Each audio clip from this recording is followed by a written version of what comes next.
So good evening all, and welcome to this lecture of short-term course in electronics, which we have conducted from last week.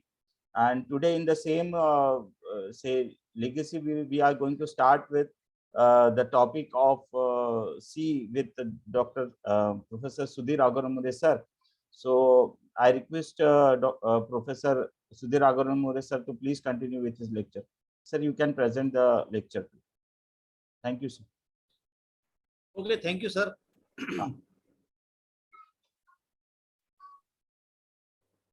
Sir, you are sharing your screen? Yeah, will do. First class. Sir screen share हो गई है? बिल्कुल हो गई है sir.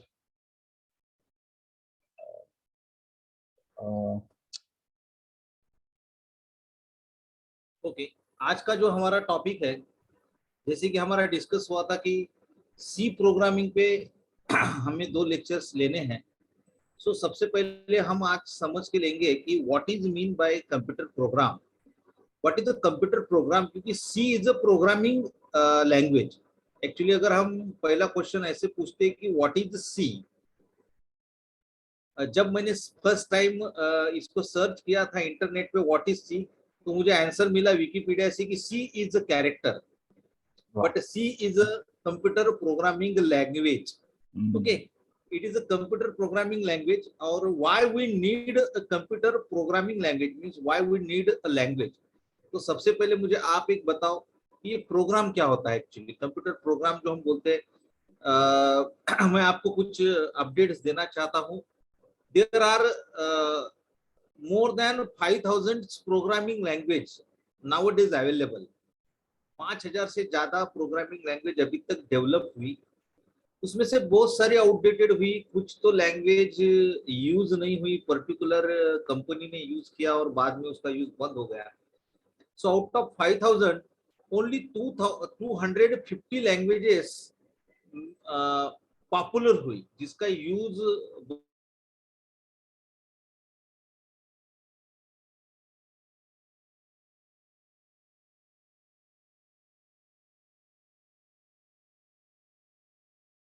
तो आप लोगों को मालूम है कंप्यूटर फील्ड में बहुत सारा अपडेट होता है बहुत जल्दी और आउटडेटेड भी बन जाता है. But beauty of the C is that C language is was developed in 1972. 50 साल हो गए इस सी प्रोग्रामिंग लैंग्वेज को डेवलप होके, लेकिन फिर भी आज भी हम सी प्रोग्रामिंग लैंग्वेज सीखते हैं. तो उसके पीछे रीजन है, उसकी जो प्रॉपर्टीज है, उसके वजह से ये सी प्रोग्रामिंग इतनी आज भी हम सीख रहे हैं. नाउ अभी कॉन्सेंट्रेट करते हैं कि ये कंप्यूटर प्रोग्राम क्या होता है. तो ये एक सेट ऑफ इंस्ट्रक्शन होता है. सो computer program is a collection of instruction that perform a specific task when executed by a computer. Computer पे जब ये हम इंस्ट्रक्शन लिखते हैं, और ये इंस्ट्रक्शन किसके लिए लिखते हैं, to perform specific task like addition of 2 number, उसको हम कह सकते हैं it is a specific task. Calculate area of circle is also a specific task. Calculate circumference of a circle, calculate area of rectangle, calculate simple interest, generate a Fibonacci series, calculate factorial numbers. A lot of task means mathematical problem solve करते हैं हम, that is called specific task. और उस specific task के लिए हम कुछ code लिखते हैं in any programming language, not only in C. There are number of programming language like C, C++, Java, Python, Fortran, COBOL, Pascal, Basic. बहुत सारी प्रोग्रामिंग लैंग्वेजेस है जिसमें हम ये काम कर सकते हैं. सो ये कोई भी लैंग्वेज में जो हम प्रोग्राम लिखते हैं, that is nothing but collection of instruction. अभी जो इंस्ट्रक्शन होती है वो हर एक लैंग्वेज की इंस्ट्रक्शन लिखने की जो स्टाइल होती है वो अलग होती है, बट स्टाइल अलग होने के बावजूद भी वो परफॉर्म पर्टिकुलर टास्क करते हैं, स्पेसिफिक टास्क करते हैं. So most computer device required programs to function properly. अभी आपको मालूम है जितने भी ये मैं आपके साथ बात कर रहा हूँ, इस जूम मीटिंग के जरिए हम एक दूसरे से इंटरेक्ट हो रहे हैं, ये ऑल क्या है, सॉफ्टवेयर है. और सॉफ्टवेयर क्या है, तो it is a collection of programs. And program क्या है, तो it is a collection of instruction. तो ये सब क्यों पॉसिबल हुआ है, मैं जो आपसे बात कर रहा हूँ आप मुझे देख पा रहे हैं, इसके अलग अलग फैसिलिटी हम यूज कर रहे हैं because of a program. Okay, ये एक सेट ऑफ इंस्ट्रक्शन है जो वर्क कर रहे हैं और कंप्यूटर को हम इंस्ट्रक्शन दे रहे हैं कि उसने क्या करना चाहिए। जैसे कि हम स्टार्ट बटन प्रेस करते हैं तो स्टार्ट बटन पे कुछ कोड लिखे वाले हैं जिससे कि वो हमारा स्टार्ट होता है। जैसे कि हम म्यूट करते हैं तो म्यूट बटन पे एक कोड किए वाला है जिससे कि हमारा खाली ऑडियो बंद होता है। वीडियो बटन पे एक कोड लिखे वाला है जिसको हम क्लिक करने के बाद पुश बटन जैसा हम उसका यूज करते हैं, हमारा वीडियो ऑन भी होता है ऑफ भी होता है। ओके, हम ऐड पार्टिसिपेंट करते हैं। सो ऑल ये जो कुछ भी हो रहा है ड्यू टू अ प्रोग्राम, हर एक चीज के लिए कोड लिखा है एंड वो कोड जो है हमारे लिए लिखा है। जैसे कि हम व्हाट्सएप या मोबाइल पे भी काम करते हैं तो जब हम व्हाट्सएप का जो हमको आइकॉन दिखता है उस पर क्लिक करते हैं तो व्हाट्सएप ओपन होता है। यूट्यूब का दिखता है, यूट्यूब को हम क्लिक करते हैं तो यूट्यूब ओपन होता है। सो हर एक चीज पे कोड है, दैट इज अ प्रोग्राम। सो ये होता है सेट ऑफ इंस्ट्रक्शन, उसको हम कहते हैं programs. So computer program is usually written by a computer programmer in a programming language. अभी ये जो भी प्रोग्राम लिखते हैं, जो लिखे जाते हैं, ये प्रोग्रामर्स, जो कंप्यूटर प्रोग्रामर्स हम जिसको कहते हैं, ये प्रोग्रामर लिखता है कोई भी प्रोग्रामिंग लैंग्वेज का यूज करके। बट आज हम देखने वाले हैं C programming. So what is the programming language? जैसे कि मैं ऑलरेडी आपसे डिस्कस कर चुका हूँ कि there are number of programming language, but ये प्रोग्रामिंग लैंग्वेज की हमको नीड क्यों है? सो जैसे हम आज आपसे बात कर रहे हैं, now I am communicate with you using Hindi and English language, our communication is faithful. अभी आप मुझे एक बात बताओ, चैट बॉक्स में लिखो कितने लोगों को मैं जो आपसे बात कर रहा हूँ वो समझ रहा है। Are you getting my point? आपको समझ रहा है या नहीं? यस और नो चैट बॉक्स में लिखो, मैं जो भी आपसे बात कर रहा हूँ, आर यू गेटिंग और नॉट?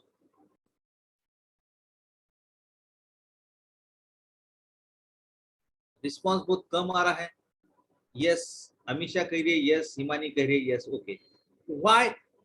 बिकॉज मैं जिस लैंग्वेज में आपसे बात कर रहा हूं that language is understand by both parties. Hindi आपको भी समझता है, इंग्लिश आपको भी समझता है और मुझे भी समझता है। If I am now I am taking I am starting lecture in Telugu, Kannada जिसकन्ना एमना अन्नडपो, तो आप बोलेंगे अरे सर ये क्या हो रहा है, ये तो हमको कुछ समझता ही नहीं। सो लैंग्वेज का इंपॉर्टेंस क्या है?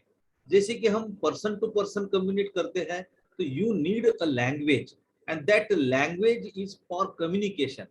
नाउ अब हम बात कर रहे हैं, हम एक दूसरे से इंटरैक्ट कर रहे हैं, कम्युनिकेट कर रहे हैं, वर्चुअली कम्युनिकेट कर रहे हैं because we have a common language. Okay, जो कि हमको दोनों को समझती है। सो मेरी मदर टंग मराठी है, बहुत सारे लोगों की मदर टंग मराठी होंगी, कुछ लोग हिंदी भी मदर टंग हो सकती है। सो कंप्यूटर की मदर टंग क्या है? What is the mother tongue of computer? Chat box में लिखो, कंप्यूटर की मदर टंग क्या है, उसका उसको कौन सी लैंग्वेज में समझता है? अरे किसी को भी मालूम नहीं। ऋषिकेश ने कहा है मशीन लेवल लैंग्वेज, और ऋषिकेश ने और एक जवाब दिया है बाइनरी। अमीशा कह रही है कोड। सो इसका राइट आंसर जो है it is a machine language and that machine language is nothing but the binary language, that is it is in the form of 0 and 1 only. So अगर हमको कंप्यूटर के साथ कम्युनिकेट करना है तो कंप्यूटर को समझता है ओनली 0 and 1। अब हम 0 and 1 में तो प्रोग्राम नहीं लिख पाएंगे क्योंकि उसको जो समझता है वो हमको नहीं समझता है। So we need a programming language. Actually programming language में हम प्रोग्राम लिखते हैं, लाइक हमारी हिंदी मराठी लैंग्वेज है, ऐसी ही सी प्रोग्रामिंग लैंग्वेज है। बट सी या कोबोल पास्कल जिस जो भी लैंग्वेज है वो डायरेक्टली अंडरस्टैंड कंप्यूटर को नहीं होती है, फिर भी हम उससे कम्युनिकेट कर सकते हैं। So without any programming language you can not communicate with the computer. अभी हमको कंप्यूटर से काम करवाने हैं तो हमको कंप्यूटर की लैंग्वेज भी मालूम होना चाहिए। So programming language is the medium of communication between you, that is person, and a computer system. and it is a set of some instruction written in a specific style that is coding to instruct the computer to do specific task. Okay, ये होता है programming language. लेकिन programming language बहुत सारी है और कोई भी programming language other than machine language computer को डायरेक्टली नहीं समझती है. So that we required compiler and interpreter, that is called language translator. But अब मैं इस पे ज्यादा डिस्कस नहीं करूंगा. और लैंग्वेज की जरूरत क्यों है? Language is the medium of communication to share ideas opinion with each other. Language के बिना हम हमारी आइडिया कम्युनिकेट नहीं कर सकते. मैं आपको टीच नहीं कर सकता हूँ अगर मेरे पास लैंग्वेज नहीं है जो कि आप लोगों को समझती है. मैं अपना ओपिनियन नहीं बता सकता. तो लैंग्वेज की हमको नीड है. And what is the computer language? So programming language is a vocabulary and a set of grammatical rules for instructing a computer or computing device to perform a specific task. Excuse me sir, आपका Yes. PPT on नहीं है. मतलब PPT on है but slide show on नहीं है ना?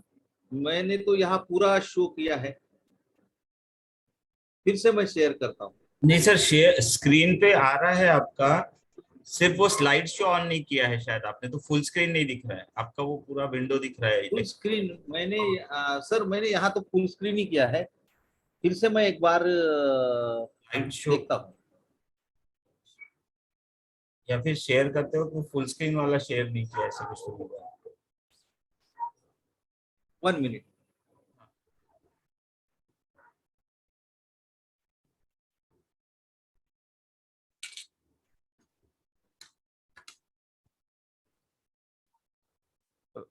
वैसे भी ऋषिकेश लेटेड भी नो दिख तो रहा है मैटर. अभी सर Yes, अभी sir. ओके है. हाँ अभी पूरा दिख अभी रहा है. पूरी यस screen दिस दिख रही इज है? Perfect. This is perfect. Yes sir this is perfect. हाँ हाँ. ओके. तो यहाँ पे ये लैंग्वेज जो होती है, ये जैसे हमारी हिंदी मराठी इंग्लिश लैंग्वेज है वैसी कंप्यूटर की लैंग्वेज होती है. And there are different programming language और उसको हम कहते हैं हाई लेवल लैंग्वेज. जनरली आज के डेट में हम जो लैंग्वेजेस यूज कर रहे हैं it is object oriented programming language. But शुरुआत में हम हाई लेवल लैंग्वेज और C is a high level language like basic C, C plus plus, COBOL, Java, FORTRAN, ये जो है ये हाई लेवल भी है and object oriented programming languages भी है. और ये कुछ नहीं, इनका जैसे हम जब इंग्लिश सीखते हैं तो there are some grammatically rules. Marathi भी हम जब पढ़ते हैं तो there are also some grammars. Like that all these languages, programming language, have some rules, grammatical rules and what syntax and semantic rule also, और उसको हमको फॉलो करना है. सो ये होता है लैंग्वेज. तो मैंने आपको ये बताया कि प्रोग्रामिंग लैंग्वेज की हमको नीड क्यों है, क्योंकि कंप्यूटर के साथ हम हमारी लैंग्वेज में से तो डायरेक्ट इंटरेक्ट नहीं हो सकते. इसलिए हमको कंप्यूटर प्रोग्रामिंग लैंग्वेजेस सीखना जरूरी है. एंड ये प्रोग्रामिंग लैंग्वेज क्या होती है, तो उसमें हम क्या करते हैं, इंस्ट्रक्शन सीखते हैं और उस इंस्ट्रक्शन के जरिए हम कंप्यूटर से कोई टास्क परफॉर्म करवाते हैं. ओके. तो कोई भी लैंग्वेज रहा, लाइक आपको अगर सी पढ़ना है, कोबोल, फॉरट्रान, पास्कल, कोई भी लैंग्वेज अगर पढ़ने की है दैट इज प्रोसीजर लैंग्वेज, तो सबसे इंपॉर्टेंट बात है एल्गोरिदम. क्योंकि उस लैंग्वेज का एल्गोरिदम मतलब ये algorithm is common for all languages. ऐसा नहीं है कि आप सी प्रोग्रामिंग सीख रहे हो तो आपको एल्गोरिदम सीखना है, या कोबोल, फोरट्रान, पास्कल कोई भी लैंग्वेज सीख रहे हो तो एल्गोरिदम जरूरी नहीं, ऐसा नहीं है. Algorithm is common for all languages. और ये एल्गोरिदम होता है क्या? So simply it is a logical process of analyzing a mathematical problem and data step by step so as to make it easy for computing. Means simple वे में मैं बताऊंगा. कोई भी प्रॉब्लम सॉल्व करने का स्टेप बाय स्टेप इंस्ट्रक्शन. जैसे कि हम कोई भी मैथ का प्रॉब्लम या फिजिक्स का प्रॉब्लम लेते हैं तो सबसे पहले हम देखते हैं कि प्रॉब्लम क्या है. First we read that problem carefully, then we find the solution. तो हम वहां लिखते हैं गिवन. जैसे कि फिजिक्स से अगर हम बात करेंगे तो फिजिक्स में हम लिखते हैं कि गिवन क्या है, गिवन हमारे पास पाई की वैल्यू है, लैम्डा की वैल्यू है, स्पीड ऑफ लाइट मालूम है, देन जी की वैल्यू हमको मालूम है, और हमको क्या क्या गिवन दिया है प्रॉब्लम में और हमको क्या निकालना है उसका हम फार्मूला अप्लाई करते हैं, गिवन वैल्यू उसमें प्लेस करते हैं, उससे एक वैल्यू निकालते हैं, फिर वो वैल्यू आने के बाद हम दूसरे फार्मूला यूज करते हैं, उसमें वो वैल्यू पुटअप करते हैं और प्रॉब्लम हम सॉल्व करते हैं। तो आप लोगों को ये मालूम है कि आपके टीचर पढ़ाते हैं कि आपको उसके स्टेप्स आनी चाहिए। सो एल्गोरिदम ऐसा ही है कि कोई भी प्रॉब्लम एनालाइज या स्टेप बाय स्टेप इंस्ट्रक्शन जो होती है प्रॉब्लम सॉल्व करने के स्टेप जो होती है उसको हम कहते हैं एल्गोरिदम। और एल्गोरिदम अगर हम कंप्यूटर के कंप्यूटर रिलेटेड लैंग्वेज की बात करेंगे तो it is simple conversion of data into information for solving our problem. मतलब हमारे पास कुछ डेटा है, again I take the same example of physics कि हमारे पास कुछ गिवन डेटा होता है and data is not information. Data एक रॉ इंफॉर्मेशन होती है, रॉ इंफॉर्मेशन होती है, कच्ची इंफॉर्मेशन होती है। After processing that data you will get a information. आपको उस डेटा को प्रोसेस करने के बाद मिलती है information. So it's simply conversion of data into information. I already explained about the information in last lecture. What is information? Information is the processed data. And what is data? Data is a raw information. जैसे कि आपके obtained marks is a data, and after processing on that data you will get information, that is your total marks, then your percentage, then your grade, and then your result also, then your ranking also. ये सब information हमको मिलती है after processing that data. So for converting data into information for solving our problem, the method of solving problem is known as algorithm. So algorithm, किसी भी चीज का अगर आपको एल्गोरिथम मालूम है तो आप वो प्रॉब्लम बहुत अच्छे से सॉल्व कर सकते हैं। लेकिन अगर एल्गोरिथम में गड़बड़ हो गई तो आपके रिजल्ट में भी गड़बड़ हो जाएंगी। Okay, so algorithm is very important. कोई भी प्रॉब्लम सॉल्व करने के पहले हमको उसको समझ के लेना चाहिए और उसका स्टेप बाय स्टेप इंस्ट्रक्शन हमको लिखना चाहिए और उसको हमने फॉलो करना चाहिए। If you follow that algorithm properly then your result will be proper. अब मैं ज्यादा यहाँ पे एक्सप्लेनेशन नहीं दूंगा, तो वैसे मेरे पास बहुत एग्जांपल्स है। सो सिंपली एल्गोरिथम क्या होता है? So now we will take a simple example that is for addition of two numbers. अगर हमको दो नंबर की एडिशन करना है सो इसका एल्गोरिथम क्या रहेगा? जैसे कि मैं आपको पूछता हूं एक सिंपली 5 + 10, फटाफट कमेंट्स में आंसर दो। 5 + 10, इतना सिंपल क्वेश्चन का आंसर कोई नहीं दे रहा है। आई एम आस्किंग जस्ट 5 + 10, सब सो रहे but no one answering. Yes, Himani is a very active girl. Snehal also right 15. Yes, Manish Kumar also right 15. अभी मुझे आप एक बताओ, ये आपने जो कैलकुलेशन किया ये कैसे किया? How will you perform this operation? Because आपको प्रोसेस मालूम है, प्लस मतलब क्या है।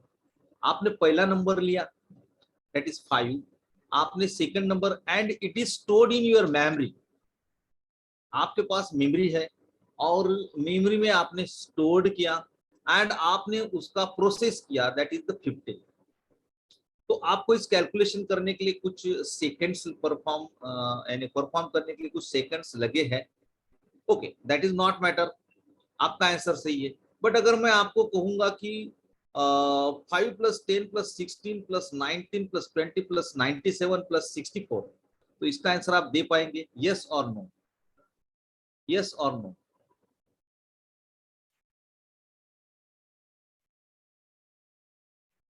सर आप कुछ कह रहे हैं sir, please be alternative, this is very important means. Sir मैं उनको बच्चों को बोल रहा हूँ प्लीज बी अटेंटिव, सो मत आंसर नहीं दे रहे ना। हाँ यस यस इसलिए yes yes this is okay very okay sir, important मुझे करके आप लगा बहुत इंपॉर्टेंट पढ़ा रहे हो। नहीं नहीं सर, ये कैसा है कि ये एक लॉजिक है, लॉजिक डेवलप करने के लिए एग्जैक्टली मुझे जरूरी है ये। Exactly sir, I can understand, इसलिए तो मैं बोला बी अटेंटिव। तो यस यस, स्टूडेंट्स अभी के लिए कैसा आप होता है कि, थैंक यू सर। सो यहाँ पे जब मैंने आपको एडिशन करने के लिए दिया तो I put a number of values, and your memory is not capable to handling all this data, yes or no? क्योंकि मैंने आपको जो नंबर्स दिए 5 + 10 ये इजी था, आपने फट दिशा यानी उसका बहुत क्विकली ऑपरेशन किया, बट वैभव से yes it will take some time, yes आप उसको कैलकुलेशन कर सकते हैं, नो डाउट। अगर यही कैलकुलेशन मैं आराम से बताऊंगा, आप एक नोटबुक लेंगे, नोटबुक पे आप एक एक डिजिट लिखेंगे, हाँ सर आप बताओ 5 + 10 + 13 + 17 + 19 जो भी है आप लिखेंगे और बाद में उसका कैलकुलेशन करेंगे, बिल्कुल करेंगे, आप कर सकते, that is not matter. But computer जो होता है उसको हर एक चीज का इंस्ट्रक्शन देना जरूरी है। कंप्यूटर खुद होके कुछ भी नहीं करता है। हम उसके कैरेक्टरिस्टिक में कहते हैं कि it is automaticity is the characteristics of computer, but उसको ऑटोमेटिसिटी क्यों करता है, उसके अंदर उसकी भी प्रोग्रामिंग कोडिंग होती है। Now this is a simple example, addition of two numbers. So कोई भी एल्गोरिदम, मतलब कोई भी उनको एल्गोरिदम करना है तो first step of any algorithm is nothing but the start. Start जो स्टेप होती है इट इज अ फर्स्ट, मतलब कोई भी आप एल्गोरिदम ले लो तो स्टार्ट करना जरूरी है। जैसे कि हमने शॉर्ट टर्म को स्टार्ट किया, स्टार्ट करना जरूरी है, विदाउट स्टार्ट कोई भी एल्गोरिदम कंप्लीट नहीं होगा। So first step of any algorithm is the start. Then second step हमारी ये है input first number और enter first number, मतलब हमको पहला नंबर लेना पड़ेगा। Now आपके पास जो मेमोरी है इट्स नेचुरल मेमोरी, आपने 5 स्टोर कर लिया मेमोरी में, देन 10 भी कर लिया, बट कंप्यूटर ऐसा नहीं करेगा। पहला नंबर लेगा और उसको स्टोर करने के लिए it required memory, and that memory is nothing but the what RAM. RAM जो हम कहते हैं कंप्यूटर की रैम, तो it is a primary memory and it is also called main memory, simply it is called memory. तो memory में उसकी size होती है, लाइक आपके मोबाइल को मेमोरी है 2 GB, 8 GB, 4 GB। जैसे कि आप मोबाइल लेने जाते हो तो आपको बताता है 8 GB 128 GB, तो 8 GB is RAM of that mobile and 120 GB is not RAM, it is a what internal storage। उसके अलावा एक एक्सटर्नल स्टोरेज भी होता है, but nowadays 128 GB is sufficient for you। Okay, now num1 is the name of variable। अभी computer क्या करेगा कि एक num1 नाम का एक वेरिएबल क्रिएट करेगा, और उसके अंडर, उस लेबल के अंडर जो हम कंप्यूटर से जो नंबर देने वाले हैं, it is stored that number under the label num1। सो यहाँ पे देना पड़ेगा, मैसेज यूजर को आएगा कि इनपुट फर्स्ट नंबर, और यूजर ने जो भी नंबर इनपुट किया that number is stored under the variable name num1। Similarly third step is input second number, and that number is stored under the variable name num2। Now instead of num1 and num2 you can give another name also, like n1 n2 en01 en02 आप दे सकते, no even आप ए और B भी दे सकते हैं, A and B, but variable name हमको ऐसे देना है it is related to that problem. जैसे कि num1 num2 से समझता है कि पहला नंबर जो हमारा स्टोर्ड हो रहा है it is stored under the variable num1, and जो सेकंड नंबर हमने जो दिया it is stored under the variable name num2। Now third step ये है कि now there is a third variable add, we calculate the addition of num1 plus num2 and the result is stored to the variable under variable name add।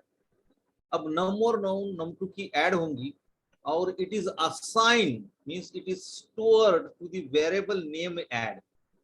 Actually computer क्या करता है, it takes input from user, processed it and gives information और gives output. ये number लेगा, उसको process करेगा and print the value of add. अभी add की वैल्यू हम प्रिंट करेंगे, शो करेंगे। So it takes input as a data, process it and produce the output। अभी हमको फिफ्थ स्टेप में मिला है इसका what एडिशन, और वेरिएबल का नाम है add. Now in this algorithm, अभी लास्ट स्टेप जो होती है, कोई भी एल्गोरिदम की लास्ट स्टेप होती है एंड। तो आप लोगों को एक इम्पोर्टेंट बात बता दूं, कोई भी एल्गोरिदम की फर्स्ट स्टेप स्टार्ट होती है एंड जो लास्ट स्टेप होती है वो एंड या स्टॉप होती है। इतना आप समझ लो। बीच में ये जो स्टेप्स है वो कम ज्यादा हो सकती, किसी एल्गोरिदम में 10 स्टेप्स भी हो सकती, 15 भी हो सकती, 20 भी हो सकती, 4-5 भी हो सकती, but it is always start with start and and with and. Okay, और एंड जो होता है वो एक से ज्यादा नहीं होते हैं, एंड एक ही होता है। ओके, और स्टार्ट भी एक ही होती है। सो ये होगा, it's a simple algorithm for addition of two numbers. कितने लोगों को ये एल्गोरिदम समझा है? अगर ये आपको समझा है तो चैट बॉक्स में लिखो यस सर, नहीं तो आप बोलो रिपीट सर। आपका रिस्पांस बहुत इंपॉर्टेंट है। अगर आप रिस्पांस नहीं देंगे तो मैं ये समझूंगा कि आप फिजिकली प्रेजेंट है बट आपको कुछ भी नहीं समझ रहा है। सो थैंक यू यस, समझ रहा है। So this is a simple, thank you very much. So this is a simple algorithm for addition of two numbers. Now अगर आपको एल्गोरिदम समझ में आया है तो इसका एक नेक्स्ट स्टेप जो होता है वो होता है फ्लो चार्ट्स। ये दो जो है वो बेसिक यानी फंडामेंटल्स ऑफ प्रोग्रामिंग लैंग्वेज है। आप कोई भी लैंग्वेज पढ़ो तो आपको उसका एल्गोरिदम और फ्लो चार्ट आना चाहिए। Once you know the algorithm and flow chart, then coding was a very simple matter। अगर आपको ये समझ में आएगा तो कोडिंग कोई डिफिकल्ट पार्ट नहीं है। आपको लॉजिक समझ में आ गया तो कोडिंग करना कोई बड़ी बात नहीं है। ओके, नाउ फ्लो चार्ट क्या होता है? It is a pictorial representation of logical steps and it indicates to guides programmers indicated to guide the programmers how to write a program for a particular task। simply मैं ये कहूंगा it is diagrammatic representation of the algorithm। algorithm का diagrammatic representation जैसे कि मैं आपको simply बताता हूँ। कोई भी चीज अगर मैं थ्योरेटिकली बताऊंगा, जैसे कि आपको किसी ने रास्ता पूछा कि भाई यहाँ से मोहता साइंस कॉलेज का रास्ता क्या है, तो आप उसको बताओगे आप थोड़ा सीधा जाओ, फिर लेफ्ट में जाओ, फिर राइट में जाओ, फिर लेफ्ट में जाओ, फिर वहां से एक टर्न ले लो। टर्न लेने के बाद आपको दो रास्ते मिलेंगे, उसका सेकंड जो है वो लेफ्ट, सेकंड लेफ्ट में चले जाओ, वहां से आप राइट जाएंगे तो आपको मोहता साइंस दिखेगा। So he will be get confuse, left right क्या बता रहा है। अगर आपने उसको एक पेन पे, एक कागज पे पेन से लिख के दिया कि आपको यहाँ से सीधा जाना है, देन आपको लेफ्ट जाना है, देन आपको राइट जाना है, यहाँ आपको एक लैंडमार्क मिलेगा, इस लैंडमार्क के आपको फिर से लेफ्ट जाना है, तो उसको पिक्चोरियल रिप्रेजेंटेशन अगर आप करोगे तो उसको बहुत सही समझ में आएगा। So most of the times आपको समझाने के लिए बोर्ड हम क्यों यूज करते हैं? डायरेक्टली डायग्राम ऐसे नहीं बता सकते, उसको हम लिख के बताते हैं कि ये क्या है। तो प्रॉपरली अंडरस्टैंडिंग डायग्रामेटिक से बहुत जल्दी होती है। इसलिए अल्गोरिदम का पिक्चोरियल रिप्रेजेंटेशन करना भी जरूरी है, क्योंकि ये जब बड़े बड़े प्रोजेक्ट्स होते हैं, प्रोग्रामिंग होती है, सॉफ्टवेयर होते हैं, तो वहां पे एक टीम को मिलके काम करना पड़ता है। तो मेरी आइडिया अगर आपको थियोरेटिकली नहीं समझती है तो मैं डायग्रामेटिकली आपको लिख के बताता हूँ। जैसे कि मिलिट्री ऑपरेशन कोई भी होते हैं तो पहले वो प्लान बनाते हैं, बोर्ड पे पूरा डायग्राम निकालते हैं कि भाई यहाँ पे 4 लोग छिपे वाले हैं, हमको निकालना है। 4 लोग लेफ्ट से जाएंगे, 4 लोग राइट से जाएंगे, और 2 लोग इधर से जाएंगे, ऊपर से हेलीकॉप्टर जाएगा। ये पूरा प्लान बना के उसको सक्सेस करते हैं उस ऑपरेशन को। लाइक दैट डायग्राम बहुत जरूरी है, क्योंकि उससे हमको प्रॉपरली अंडरस्टैंड होती है। So simple flowchart is nothing but it is a diagrammatic representation of the algorithm। So हम इसी एग्जाम्पल का जो डायग्रामेटिक रिप्रेजेंटेशन यहाँ पे देखेंगे। नाउ जैसे कि मैंने आपको बताया था कि this is what algorithm for addition of two numbers. Okay, और एडिशन ऑफ टू नंबर्स में ये मैंने आपको algorithm बताया था, first step is start. So उसका जो रिप्रेजेंटेशन है डायग्रामेटिक ये इस तरह से रहेगा। Now this is the start. Now you can represent start using this symbol, and this symbol is called Oval symbol. It is Oval shape. ये एक, ये देखो, ये यहाँ पे ओवल बोलते हैं इसको। It's circle type, but it is not circle, rectangle और उसके एज जो है वो सर्कल साइड के, so it is called Oval shape. So start और एंड जो होता है it is always indicated by Oval shape. पहला स्टेप समझ में आ गया, स्टार्ट और एंड हम ओवल शेप से दिखाते हैं. Then second step is input first number as num1. Input first number as a num1. Now this is the input. Input मतलब हम यूजर से कोई वैल्यू ले रहे हैं. सो इनपुट और आउटपुट जो हम प्रिंट करते हैं और जो हम इनपुट लेते हैं, all these two process is indicated by this parallelogram. Parallelogram मतलब क्या होता है? It is like a rectangle but their edges are cut. देखो एजेस ऐसे कट है, it is not rectangle, it is called parallelogram. Okay, so ये parallelogram है and input जो है वो हम दिखाते हैं पैरेललोग्राम सिंबल्स में. यहाँ पे आपको समझ रहा है या नहीं समझ रहा है? This is what, yes yes sir, yes 10 minute रह गए. ओके, सो हम यहाँ पे दिखाते हैं. देन कैलकुलेशन जो होती है प्रोसेस, ये हम दिखाते हैं what rectangular shape, and then print को भी हम यूज करते हैं रेक्टेंगल पैरेललोग्राम एंड एंड को again oval shape. So this is a diagrammatic representation of the what algorithm. Now ये दो चीजें अगर आपको समझ में आया है तो आपको सी कोडिंग बहुत ही समझ में आएंगी. कल मैं जब आपको कोडिंग पढ़ाऊंगा तो आप फटाफट 5, 6, 7, 8 प्रोग्राम कल के लेक्चर्स में हो जाएंगे. आज मैं इसी प्रोग्राम को आगे बढ़ा रहा हूं. Now what will be the C coding. So first line of the any program in C, मैं कल आपको कंपाइलर्स में ये प्रोग्राम रन करके बताऊंगा. आज मैं जस्ट आपको यहाँ पे पीपीटी पे बता रहा हूँ. नाउ फर्स्ट आप जब भी सी में कोडिंग करेंगे तो आपको फर्स्ट लाइन लिखना है #include_stdio.h. इस पे भी ज्यादा जोर नहीं देना है. जस्ट आपको कोई भी सी में आप प्रोग्राम लिख रहे हो तो first line must be #include_stdio.h and second line will be void main, and void main के बाद होता है आपका प्रोग्राम शुरू, दैट इज ओपन कर ली, और आपका पूरा प्रोग्राम क्लोज कर ली. ओपन कर ली और क्लोज कर ली के बीच में खत्म होता है. नाउ ये देखो यहाँ पे मैंने इंस्ट्रक्शन लिखा है, आप देख रहे हैं int num1, num2, add. So what indicates, जैसे कि मैं पिछले स्लाइड में जाता हूं, जब हम यहाँ एल्गोरिथम लिख रहे थे तो now we required 3 variable. Algorithm से हमको पता चला है कि we required 3 variable num1, num2 and add. So this 3 variable, so in C there is a rule, you must declare your variable at the beginning of the program. तो हमको मालूम होना चाहिए कि हमको वेरिएबल कितने लगने वाले हैं. सो एल्गोरिथम से हमको पता चला है कि हमको 3 वेरिएबल लगने वाले हैं, that is num1, num2 and add. Getting? Then जो हमारी नेक्स्ट इंस्ट्रक्शन अगर आपको याद होंगी तो हमने लिखा था इनपुट फर्स्ट नंबर. सो ये मैसेज हमको यूजर को देना है, इसीलिए हमारी फर्स्ट लाइन रहेगी एंटर द फर्स्ट नंबर. तो ये जो मैसेज है ये एज इट इज जो डबल कोट में लिखा है ये यूजर को बिल्कुल दिखेगा. बट इसके लिए आपको फंक्शन यूज करना है सी में, एंड ये फंक्शन होता है print F. So print F के अंदर आप ओपन एंड क्लोज पैरेंथेसिस के अंदर जो भी डबल कोट में आप लिख रहे हो ये एज इट इज प्रिंट हो जाएगा. तो सेकंड हमारा जो स्टेटमेंट था that is what input first number, then input second number, input first number, और जो हमारा था input first number as a num1. अभी एज अ num1 कैसे स्टोर होगा उसके लिए हमारे पास नेक्स्ट इंस्ट्रक्शन है scanf.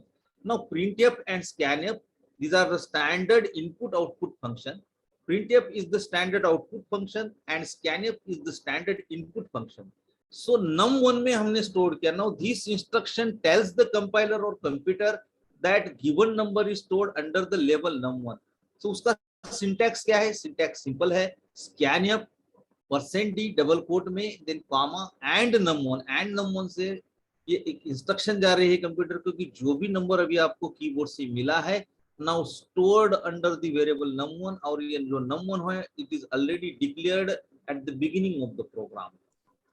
Then similarly for second number, then printf enter second number and this number is stored, scanf क्या कर रहा है, वो नंबर ले रहा है कीबोर्ड से and it is stored under the label, under the variable num2. So ये हमारी third step हुई. Last 1 minute, Yes. sir. So Yes, sir. And then add equal to num1 plus num2.